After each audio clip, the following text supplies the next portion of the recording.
Good evening, and welcome to another episode of Biscuit Town. I am your host, Baby Biscuit McGee. We have a very special episode ahead for you tonight, and this month, we're doing it for the ladies! That's right, Happy Women's History Month. Coming right off the high of Black History Month, I have to say, damn it feels good to be a black woman. Damn it feels good to be a black woman. Damn it feels good to be a black woman. And this black woman has a very special show in store for you tonight, so stay tuned. Yeah. Good evening, and welcome back to Biscuit Town. I am your host, Baby Biscuit McGee. And tonight we have a very special guest on the program. She is an artist, landlord, and assistant manager of the Neon in downtown Dayton. She is also one of the most diligent and detail-oriented people I've had the pleasure of working with. Thank you. Please welcome Deanna Cordero. Thank you, Brie. You're very welcome. Thank you for being on the program. So I'd like to start by asking, how did you come to manage a movie theater? Well, slowly, like most jobs, I started out part-time 18 years ago. As a part-time manager, working about 20 hours a week, and then one manager left and I just kind of moved on up. I've been the assistant manager for 16 years, but worked at the theater for 18. So it happened kind of gradually, but also relatively quickly because I've been in the same position for 16 years, and the general manager, Jonathan, and I always got along really well. We've both been there 18 years, so it just kind of evolved. Wow, that's incredible. So what do you like about your work? One of the things that I like that I think surprises people is that I have quite a few different roles that are really different from each other, so I don't have to get really bored doing one particular thing. I'm our bookkeeper and kind of like our office manager, so sometimes I'm working on Excel spreadsheets. I also do training with new staff on espresso bar stuff, so I get to run through barista things and worry about coffee, and I like coffee, so that's a good break. And then there's the bulk of it is the customer service that happens day in and day out. And I do like people, and I do like getting people what they need. And then there's the movies. So being passionate about movies and enjoying independent film. So I think that's actually the thing I like the best, is that I've got many hats. The variety. Mm-hmm. Okay. So what would you say is the greatest challenge? Well, I think the greatest challenge is the industry, and that we're at the mercy of what the industry puts out. So we can have a really great, successful, profitable month, or we can have a really slow month, and there's not really a whole lot we can do about it. Our outreach is pretty much the same regardless, and if there's not a movie coming out that people want to see, we just kind of have to, tap our feet and wait and shuffle things around. So luckily, that falls a little more to the general manager than it does to me, but I think that's the biggest challenge, is not always knowing what we're opening and when business will be busy and when it might be slow. I see. You are also an artist with a background in painting and photography. Mm-hmm. I wonder, what gets you inspired at present? And that is a difficult question to answer. A lot of the work that I have done in more recent years has been group projects that have to do with outdoor or public art, particularly through K-12 Art Gallery for young people, and through a project with the Salem Avenue Peace Corridor. And so I'm always excited at the prospect of, for one, the weather warming up gets me excited about public art, and where are there places that need it, what projects would be good, who would be interested. So I guess that's kind of, over the last several years, pretty much where my mind lies, what kind of painting can happen throughout town, and what would it be, and who would it take. So right now, I'm kind of excited about the Salem Avenue Peace Corridor revitalization project that is in the works, which includes the Gem City Market going in and boulevarding a street and some exciting things. And then I'm also hopeful and somewhat excited about Trotwood and recovering from the tornado and possibilities there, because there's a lot of open space that's going to transform, hopefully for the best. And there'll be room there to kind of jump in and say, hey, while you're doing this, while you're building this, while you're cleaning up this, are we ready for some paint? So photography-wise, there's always things to do, and it doesn't always require a lot of planning, and I'm not planning on exhibiting my work. I'm not someone that's planning for a solo show or anything like that. Mm-hmm. So I guess public art is probably where my interest lies. Public art. That's very exciting. What was the piece you were working on the other day with flowers and it went up for auction for a good cause? It's part of an Alzheimer's Association fundraiser that is taking place here in the spring. And so it was part of a pairing of individual artists with individual people with a dementia disorder or Alzheimer's. They made a piece of artwork, and then the artist made their interpretation of the first piece of artwork. So that small painting was my interpretation of something that a person had drawn in blue ink that looked to me like plants and flowers. So it was a painted blue tone garden in acrylic on paper. Okay. And then I did a similar one in photography with a different dementia patient. That's incredible. Yeah, it was fun. It's like your art is very community based, like you want it to be. That's how I want it to be. Yeah. And I think over the last decade, I've been pulled into projects, and so it sort of fulfilled itself. I'm not always working on something without someone reaching out to me to say, hey, I've got this going on, or we need help here. So the two have kind of come together pretty, with a fluid nature, I guess. But the Alzheimer thing I just really stumbled into and ended up being a lot of fun and really neat and a whole different thought process than you'd go through just randomly at home. So it was cool. How exciting. Yeah. Okay, so I remember you telling me about how you rent houses. And I wonder, how did you first get into real estate? Back in 2009, I thought, if every person that had just a little bit of money, or maybe no money practically at all, if they could just get their hands on one house in their own neighborhood and just keep it from falling in on itself. I mean, I wasn't even trying to make money renting a house. My parents even said, well, what are you going to do with this? And I said, well, maybe just hold on to it for 5 years. I don't know, keep the fence up and keep rain from falling into it. I don't know. Right. And then obviously I ended up renting it because that's the more practical choice. But it really that's kind of where it came from, because I felt helpless to stop the momentum of it in any way. So I picked a house and ended up renting it for 5 years and sold it to the longtime tenant, and then ended up doing a similar thing with another house in the neighborhood. That evolved into something else entirely. But sold that earlier this year, and then I've never had more than one property at a time. So it's been, each individual one has had its own sort of kind of yelling out to me that it seemed like an interesting place that I didn't want to see go away completely.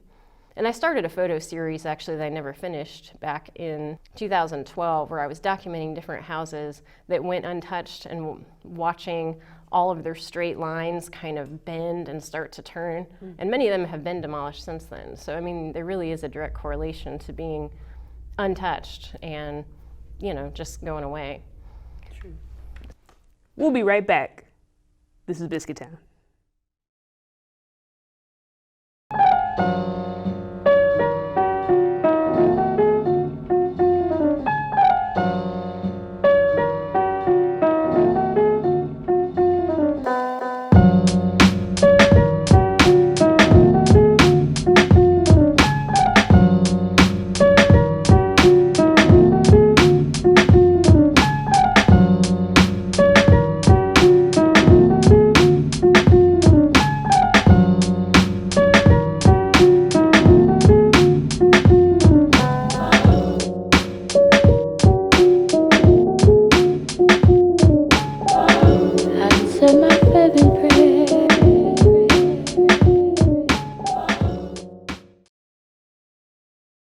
Tell us about the property you purchased, which was transformed into an art gallery. Okay, that was the second one. That was a house in the neighborhood that had sat vacant for a really long time, but had problems in that it was such a unique house. It had all these rooms.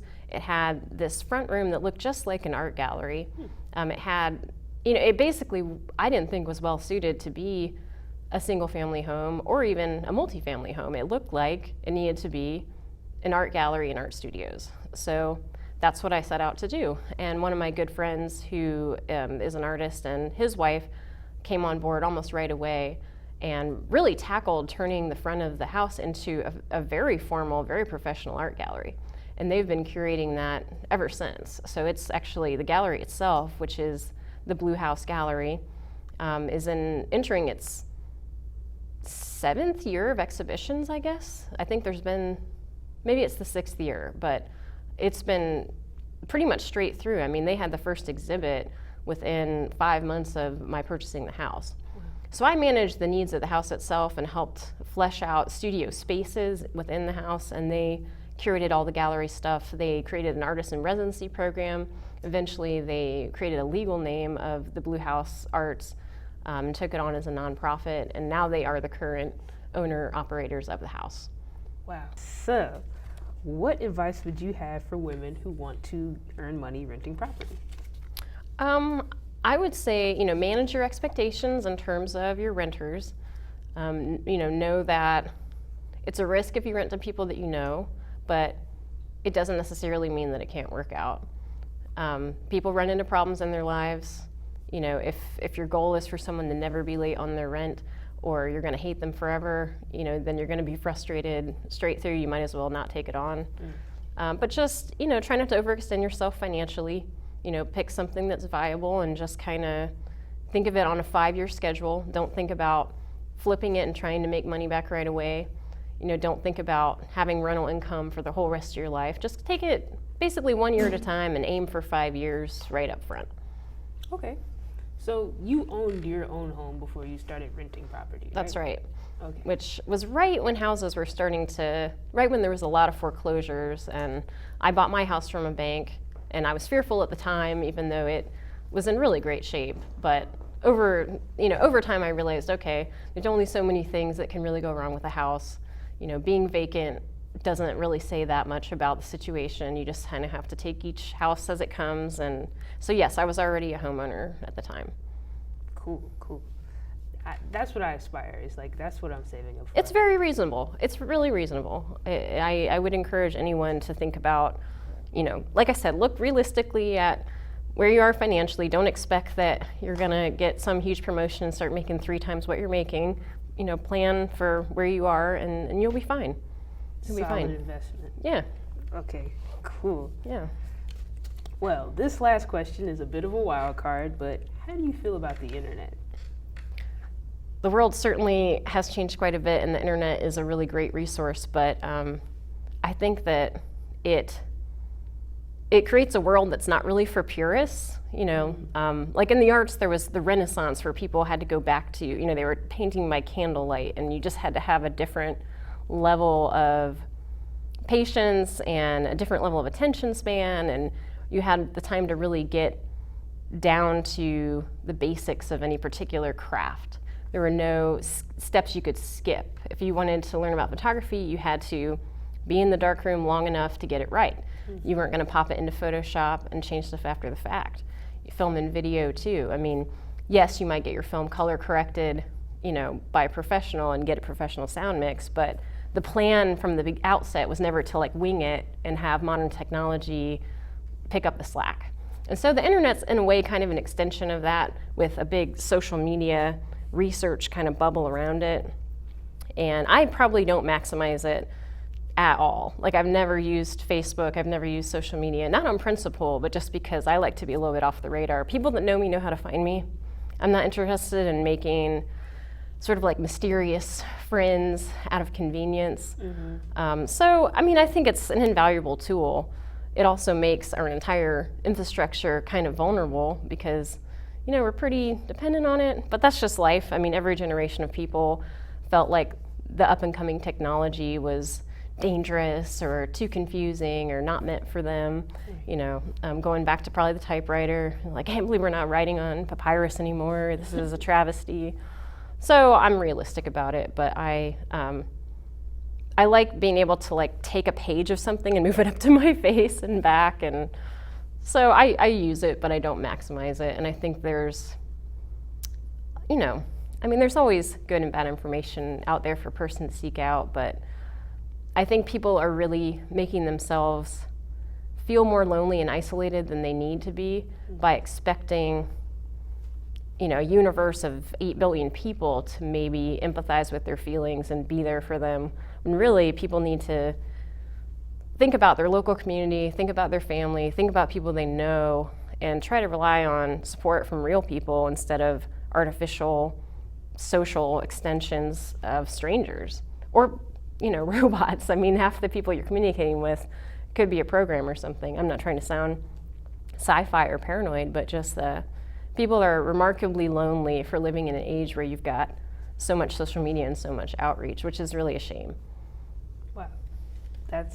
I agree with you. Like, I feel like we're hyper connected but alone. So what more can we look forward to from Deanna Cordero? I don't know, hopefully some kind of public art initiative over the next few years somewhere. I hope I get my act together and reach out to somebody that's got a blank wall. It could be a private citizen or a store owner. It could be something in conjunction, with a bigger project with the city. But I hope that that's something on the horizon. And it's not, that stuff doesn't seem as overwhelming to me as it might sound. I mean, I think you can get a good art project cranked out in a week's time, weather permitting. So I'd say that's the next thing that I hope to make sure I accomplish over the next year or so. Exciting. Yeah. So you do large murals like that? I've participated in many as group projects. I've rehabbed one pretty much on my own. I finished like a component of a large sign that had a mural component and a sign with it just a couple years ago. So I guess I've done designs for at least 6 or 7 different murals, not all of which came to fruition. But so that's something and that's a medium I feel pretty comfortable in. Painting bigger is actually, I think, easier than painting small in a lot of ways. That little painting you mentioned was probably the smallest thing I've ever painted in my life. It was 8 inches by 8 inches, and it was really difficult. Because I think with murals, there's a lot of things that are cool, and some of them I think sort of fit me philosophically as well. And one of the things when I'm working with teenagers or kids that I always tell them is that, if you can't see it from 10 feet away, then don't worry about it. Don't nitpick over little things. Stand back from it, realize no one's ever going to be this close to it, unlike my 8 inch by 8 inch painting.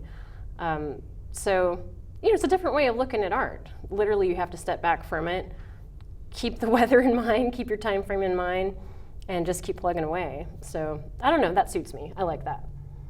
Awesome. Thank you, Deanna. You're very welcome. Thank you for having me on your show. Of course. This is Biscuit Town. Thanks to all those glorious biscuits out there tuning in to Biscuit Town. I hope to see you next month. And thanks as always to my amazing guest and crew. And of course, thank you to my family, friends, and God. Biscuit out.